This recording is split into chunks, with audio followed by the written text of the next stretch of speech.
Hello, everybody, and welcome again to an episode of the Risk Matrix with James Junkin and Dr. Martin. And today we have a special guest, Nikolai Masine, and he's Senior VP of Compliance and Risk. He's in Kenmore, outside of Banff. Okay, so again, as he will tell you later, it's a small town, but what we know it as Banff, it's like a small Aspen. So let's go with that. And he's going to talk to us about labor laws in Canada and some of the new things that are coming out. So thank you again for coming, Nikolai. This episode, again, as always, is powered by Veriforce. We don't have a sponsor this episode, so I'm going to let James lead right into our topic and maybe give a better introduction to Nikolai. Welcome, Nikolai. Welcome, Thank you very much for having me. Welcome. I know I've worked with you and Dr. Martin has in our capacity as board members on the Veriforce Strategic Advisory Board. And as a lead in, a lot of our American audience doesn't probably understand or really are aware of the vastness of Veriforce's reach throughout the globe. Veriforce now has operations in Canada, operations in the EU, in the UK, South Africa, where you're from originally, Australia, and around the globe. And so Nikolai is involved in a lot in the international operations of Veriforce. And as we were discussing in the SAB meeting earlier today, as Americans, we could learn some things from the rest of the world. A lot of times we're closed ears and open mouth, and we want to tell the rest of the world how things work in America. But different cultures, different value systems require different approaches. And so our Canadian cousins to the north are working on some new child labor laws, which was part of a discussion in an earlier episode with you and I, Dr. Martin, about the rising trend in the U.S. of violators of child labor laws and the attempt in some legislatures to actually lower the ages in which children, if you will, can enter the workforce and limitations on the hours they can work and around the hazardous conditions in which they may be exposed to and some of the work environment challenges for safety professionals in educating children in the workforce on what the hazards are and how to protect themselves. We've had a lot of discussions in training and educational networks about adult learners, but children often have different needs and different ways of teaching them as well. So that's kind of a preface of where we are.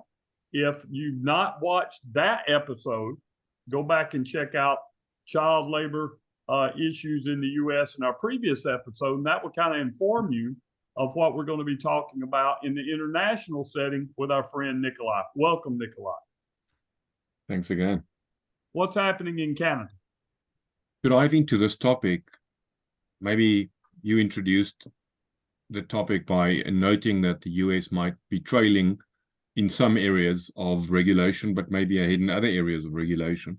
So let's maybe start there and say that in Europe, we typically find that around issues relating to human rights and things like child labor and forced labor, because of their history of the wars and what's happened there. I think they're a bit more progressive in how they lay down the law, and the European Union as an entity as well. So we see that in countries like England, they've had a concept called modern slavery, is what they've been espousing, and they've been pushing it down into the supply chain as well to see how, if there are incidences of modern slavery happening within their supply chains, and making organizations responsible for mitigating that kind of a risk. And I think those concepts have sort of filtered across the ocean, and being the strong link that Canada has with the United Kingdom, having a king and all, I think that's what's filtered through. So the legislation per se is not just about child labor. It is about the concept of the act is actually titled Fighting Against Forced Labor and Child Labor in Supply Chains Act. So the focus is definitely on the supply chain, and it's on labor and it's divided into two elements of forced labor and the element of child labor, and looking at companies that provide goods in Canada, or import goods, or sell goods, or utilize goods, and how their supply chains deal with issues of child and forced labor, even outside of Canada. And it places a certain responsibility on those companies to deal with these issues. So that's where this new legislation comes from. Yeah, I actually I was in on that conversation earlier that James had with the Veriforce Strategic Advisory Board, and you know, I would completely agree with what the other parties were saying, that we do lag behind, but as you say, sometimes we're ahead, but we do lag behind in the awareness of these topics and actually doing something about them. And we do have child labor laws here, but I'm wondering, you know, what was the impetus of this new law, or these new laws in Canada, and what are the nuances that, you know, we could learn from, that are much better in Canada and the new law and around the world, that we should be aware of? Because, and this is a two-part question, you're the ESG expert, right? And so, and as the ESG expert, you know how things affect the supply chain, and people are looking at this now. Investors are looking at this. And so not only is it a responsibility in the supply chain that's kind of forcing people to this outcome, okay, of looking at this, but it is a human rights thing. It is an ethical dilemma as well. That's right. So my take on this is that the legislation is not an attempt to micro-regulate and prescribe to industry and to the world, well, to industry in Canada, how to manage their day-to-day affairs. It's a concept known as controlled self-regulation, whereby parameters are set by government within which organizations need to determine, by way of risk assessment, to determine their risk and their exposure, and then their mitigation paths to reduce this risk. So it's quite a progressive way of legislating. It's not your typical stick way of saying they shall do this and they shan't do that. That's the domain of actual labor legislation, which would stipulate working hours, working conditions, working ages, rest periods, all of that. This is not what that legislation is at all. So I would actually not even put this in the domain of labor legislation. I would put this in the domain of human rights type legislation. And I think it falls full square within this controversial topic of ESG. I don't even like that name for that topic because it's actually very misleading. And I've been reading very interesting articles that agree with that we should just be looking at that entire topic as total risk management for organizations, and look at all of the risks and opportunities and manage that, instead of being blinded by an acronym like ESG, which is all politicized and ruffles people's feathers on both sides of the political spectrum. So I'd state that this is human rights legislation, which falls within the category of social. And I would say that it's an element of risk management that all organizations have to be aware of. And the legislation is that of brings forth the principle of controlled self-regulation. So how it works is that the government states that they do not want to see, obviously, it is forbidden to have forced labor and child labor within your organization or within supply chains.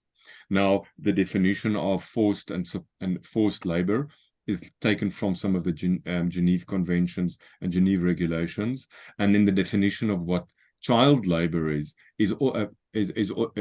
also taken from the Geneva Conventions. So what they've done is they've aligned themselves internationally so that the same principles are applied, and it's not a standalone set of legislation. So the forced labor and child labor is forbidden. That's a clear fact. But then how you regulate and implement it vis-a-vis your supply chains is up to the organizations to implement, because usually what happens with legislation like this, legislation gets promulgated and regulations, and then over time, a set of guidelines gets developed by the government so that there's more clarity on how to report on these things. Currently, there are no guidelines for this. So we need to take a common sense approach and a risk-based approach to it.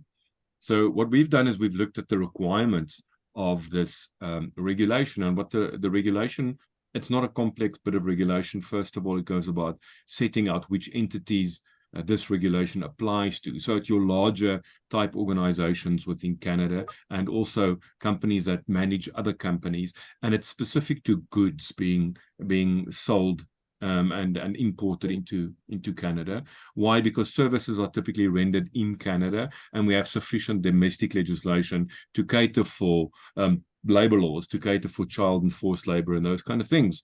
So what this is really intended to do is to look at your extended supply chain in other countries where there might not be good regulation and definitely not good enforcement. So what happens is that products get job shopped out to a country with terrible labor and child labor history, and then just gets sent over the border, and from there gets imported into Canada, and at a fantastic price and a low price, and everybody's happy because their hands are clean. Yet deep in the supply chain, at tier 2, tier 3, tier 4, down into the sub-supply chain, that's where all the nasty business takes place. Yet this organization can then distance and remove themselves from the terrible things that accompanies this product into the consumer's hand. So what the legislator's done, it's created the framework to say that every organization of a certain size and turnover, and there are preconditions that's technical, we don't need to get into that, but those companies that this applies to, they have to send a report, submit a report to the minister every year, end of May, and the first one is due now in 2024, on their entire high-risk supply chain. And in that report, they have to attach their policy. Then they have to explain what is the process that they've done to identify and mitigate the risk of forced labor and child labor within their supply chains. So that is a big ask. They then need to take a reasonable approach and say, well, what are the reasonable mitigating steps that we can do? What are the types of data we need to collect from our supply chains to properly answer to this? And then they also have to give a statement as to the level of assurance they have that this data and this report that they have is correct. They have to indicate how many instances they've found of forced and child labor, and then what they've done to mitigate that. Have they stopped that? And also, what have they done to make up the loss of income those probably low on the economic ladder families have had because they now prohibited from working? What steps have they taken to either try and re-employ them under better conditions or to try and uplift those families? So it's definitely from a social justice perspective and a human rights perspective that this legislation was drafted. But it comes with criminal sanctions if you do not comply. So we just had a session yesterday with our clients, and this was a big topic. The questions are large, and clients don't know where to start. And I'm just trying to guide them into the direction of a risk-based approach and to create this report the same way they take any other volatile topic and deal with it in an organization. You know, yeah, when Nikolai, this is groundbreaking. This is groundbreaking, because when I first heard the topic, you know, when we're talking about forced labor and child labor laws, the first on face value, without digging deep, you know, I'm thinking, well, this is a solution in search of a problem.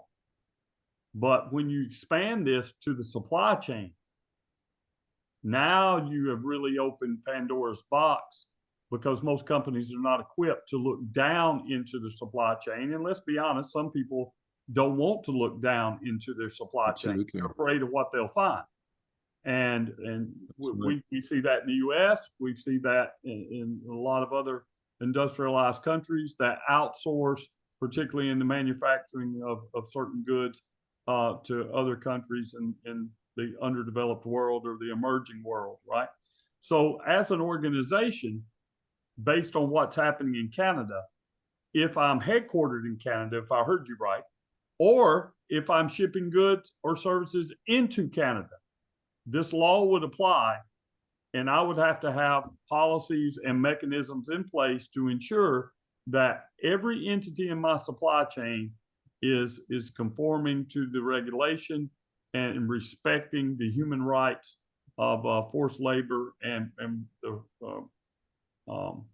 not using children in inappropriate labor situations. Is that I got a handle on that? Is that and before you answer that, Nikolai, I want to make one comment.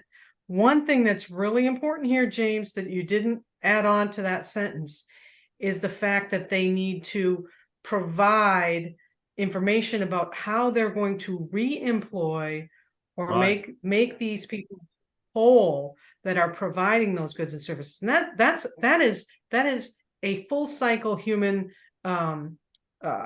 human factor right there. That's like critical, right? I mean, you're telling them to look deep, but you're telling them to repair as well. right. Repair and mitigate and make whole, that's cool.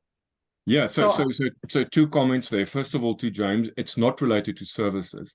It's producing, selling or distributing goods only. The definition of goods is not specifically given. So, companies were asking me, I work in the oil and gas industry. We give a service, but we provide a liner for a pond as part of our service.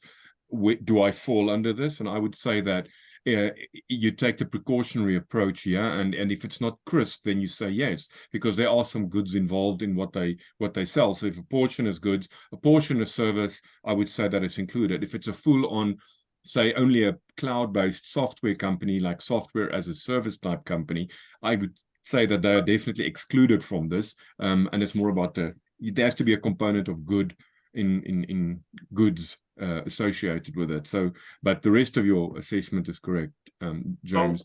If I could just ask, and then I just want to related to that of who it applies to. So this is a simplistic example, but I'm a simple person. I'm from Alabama, Roll Tide, right? So just bear with me. Roll Tide. Let's say I am a retailer of personal protective equipment. I have a safety supply store, and I sell to my customers things like hard hats and N95 dust masks, things of that nature. Some of those products historically come from countries with very poor human rights records. Is it my responsibility as the retailer, as I examine my supply chain, if I displace someone in another country, is the expectation that now I have to make that person whole way down that supply chain, or is it only making whole those citizens and immigrants that are within the borders of Canada? So, first of all, the first part of this regulation is about the sort of the screening level of which organizations and entities this applies to directly. And this is definitely aimed at the larger organizations, because it would be companies that are listed on the stock exchange or have a place of business in Canada, do business or have assets in Canada, and comply with two of the following: 20 million or more in assets, 40 million or more in revenue, 250 or more employees. So you have to comply with two of those three and do business in Canada in goods. Now, if that applies to you, then yes, then you have to make sure that all the requirements in this regulation are then complied with. In other words, you need to send that report to the minister, and in order to send that report and have the correct content, that means you need to look at your entire supply chain and try and understand and elicit the responses. So one of the elements is, if in your examination of your supply chain, you find that there's a deviation or a non-conformance against this act, in other words, there's an instance of forced and child labor, and a measure gets taken to correct that, in other words, we stop the forced labor, we stop the child labor, and there's a lack of income for that family, yes, that lack of income has to be made whole in some way, manner, or form. It does not say measures need to be taken. That's the wording. So how the company does that is up to them, and then it will be evaluated by the minister to determine whether it's deemed satisfactory or not. So to link to Dr. Martin's statement, yes, this is indeed a restorative justice, so to speak, on its in a very progressive form. It's not just a negative, do not do the following, or establishing certain rights on organization. This is actually an active act that is expected of organizations. So it is a very progressive concept that's being implemented here. So we have this controlled self-regulation with this progressive end goal of restorative justice. So it's very far, you know, on the scale of advanced and progressive legislation, really. Yeah. So let's see how well it gets implemented, because obviously you're going to have quite a robust engagement needed by the minister to evaluate these things intelligently and then respond to that, and over time develop a guideline document as a companion to these concepts, because these are new concepts. So before I forget, how does the government or the minister identify people who may meet one or two of these? Or is it, you know, I'm going to just be self-reporting? How is that done? Yeah, it's full on self-reporting. One would imagine that over time, the minister would have the capability of targeting the couple of tall trees, I would suggest, and then take them to task if they've not done the report.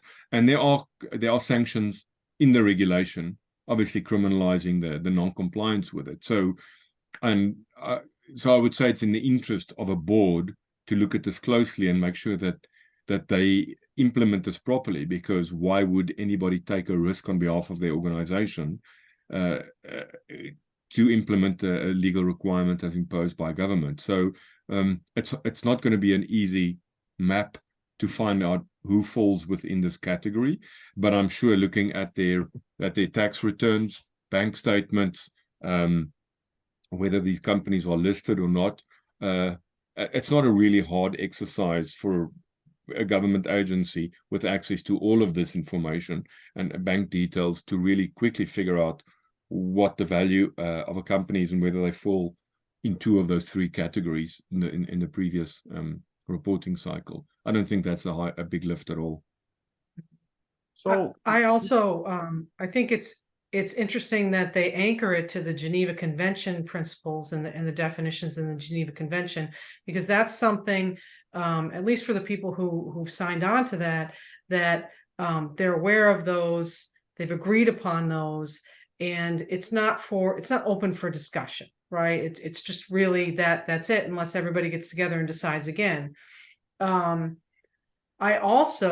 think that it's a really bold move by Canada to put something in place that basically has repercussions around the world, positive and negative, right? Positive and negative. People who are doing business in and to Canada, and also the people who might be harmed by this. I mean, that is a bold move, and I guess that's just a statement. I'm not looking. You can comment on it or not, but. I mean, I guess I didn't realize, like James said, that the depth to which this affects not only companies, but it affects a broader scope of the world population and countries around the world. So, well, without that, the only thing I have to add to that is that the fact that it's got this extrajudicial effect outside of the boundaries of Canada is why they've gone and linked the definitions of forced and child labor with the Geneva Convention to give it legitimacy international, of course, you know, to reduce the pushback. So it seems to be, from that perspective, well thought through.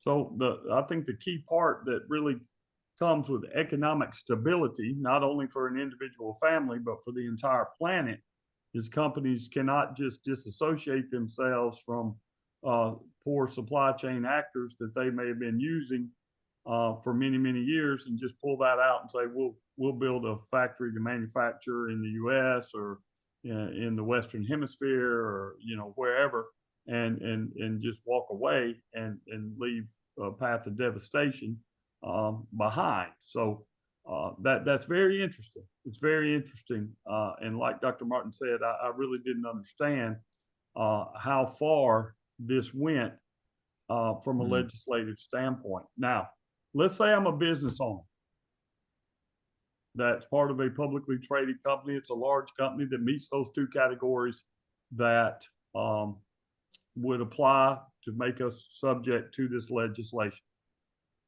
What are some things I should be thinking about, and how can Veriforce help? Right. Let's start with what the steps I would take if I was in the in an organization that needed to respond to this. First of all, you need to draft organizational policy, and in that policy they need to set out to obviously make the commitment that they will be compliant to this regulation. They then need to make the commitment of how they're going to be addressing that, the fact that they will be diving into their high risk supply chains, because also the legislation requires only high risk categories of supply chains to be addressed, because obviously we know that certain categories are higher than others.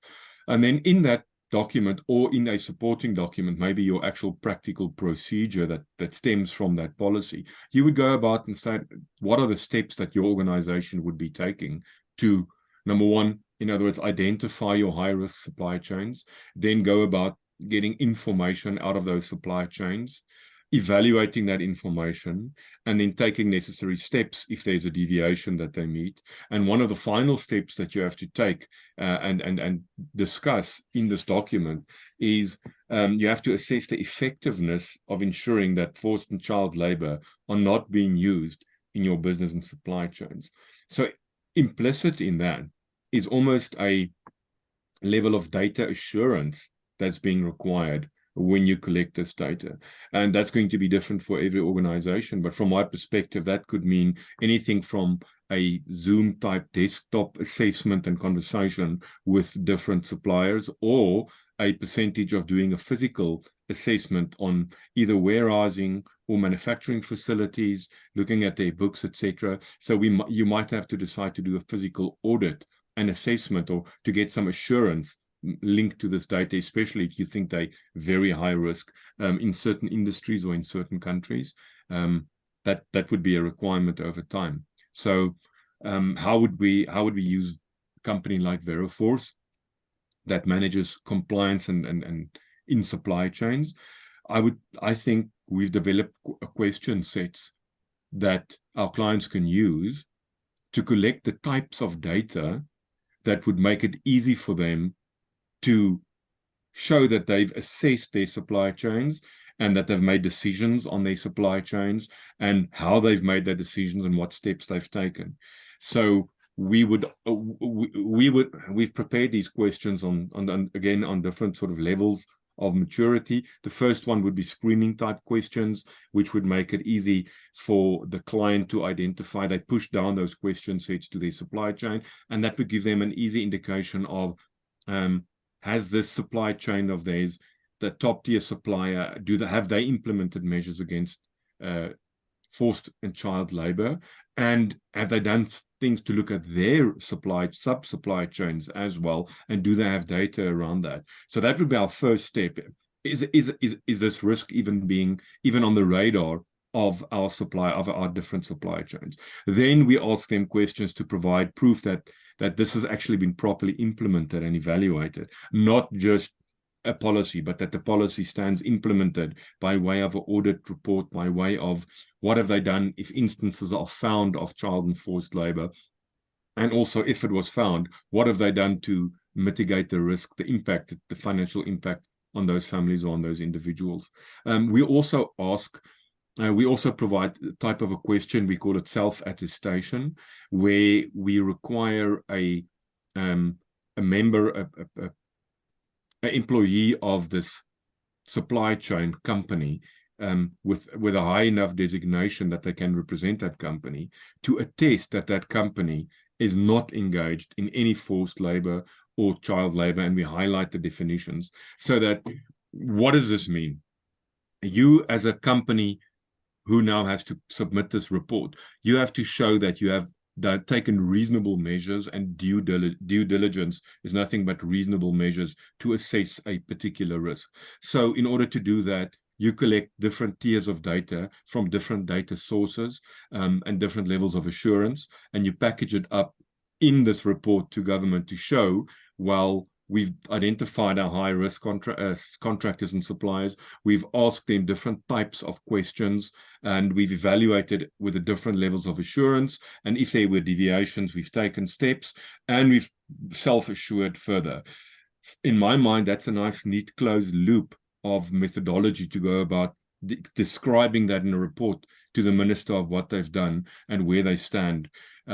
Regulations might come out, as we said earlier, in the form of a guideline that might make this reasoning obsolete and give us a succinct yes, no, I've done this or I've done that or described this.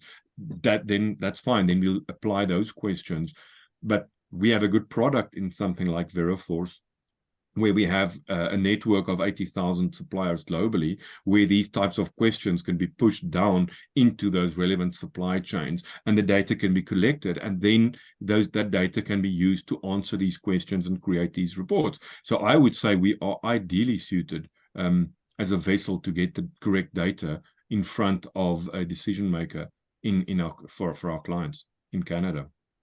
So I'm going to say this, and you're either going to like it or not like it, Nikolai. I think you're going to like it. Maybe. Yes, I agree with you that all those things are fantastic. What's the best thing behind that?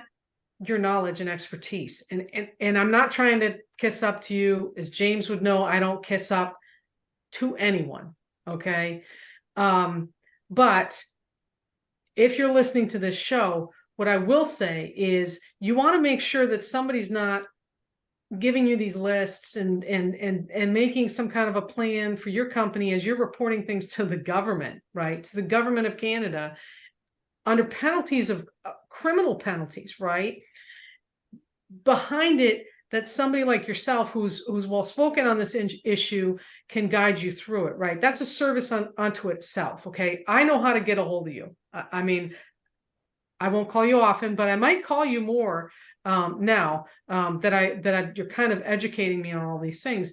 My hope is in the future that Veriforce sees the wisdom, if they haven't already, to grant you a team of people to do those types of audits and to have you guide them through really the complexities that these questionnaires and things may not touch. Right? The nuances, the thoughts, that's a really good question.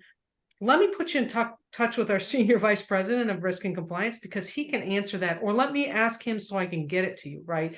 Because there's one portion of this which is getting to the crux of the matter, and then now we have the crux of the matter. How do we handle it? How do we handle it, right? And I know I'm sure you're busy enough, right? That'll probably make you busy for a lifetime with this type of things, as certainly as ESG is coming into its own across the world. And I'm with you that I don't like ESG, and I would like to see that paper that you read on calling it total risk in a total risk solution. So like it or don't like it, I said it, and you've heard it here first on the Risk Matrix. Well, I do like it.